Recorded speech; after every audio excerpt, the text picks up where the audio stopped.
இறையேசுவுக்குள் பிரியமான இறை உறவுகளே, இன்றைய நற்செய்தி வாசகத்தினூடாக திருமுழுக்கு யோவானின் கதாபாத்திரத்தினூடாகவும் திருமுழுக்கு யோவானின் உதாரணத்தினூடாகவும் எங்களை தாழ்த்தி தாழ்மை என்கின்ற பண்பை வாழ்வாக்கி விண்ணரசிலே பெரியவர்களாக மாறும்படியாக அழைப்பு விடுக்கிறது.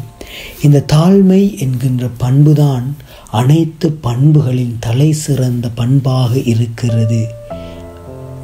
அதாவது அனைத்து பண்புகளுக்கும் ஒரு தாயாக இருப்பவள்தான் இந்த தாழ்மை என்கின்ற பண்பு என்று சொல்லலாம். இந்த தாழ்மை என்கின்ற பண்பு எங்களுடைய வாழ்க்கையிலே குடிகொள்ளுகிற பொழுது, எங்களுடைய வாழ்வாகிற பொழுது நாங்கள் அனைத்து பண்புகளையும் சுவீகரித்துக் கொள்வோம், சொந்தமாக்கிக் கொள்வோம். இறைவனுடைய பார்வையில் எங்களை தகுதியுள்ளவர்களாக்கி விண்ணரசிலே பெரியவர்களாக மாற்றக்கூடிய வல்லமை பொருந்திய பண்பாக இருக்கிறது. ஆகவே இன்றைய நாளிலே தாழ்ச்சி என்கின்ற பண்பு எங்களுடைய வாழ்விலே நிலைக்க வேண்டும் என்று சொல்லி மன்றாடுவோம்.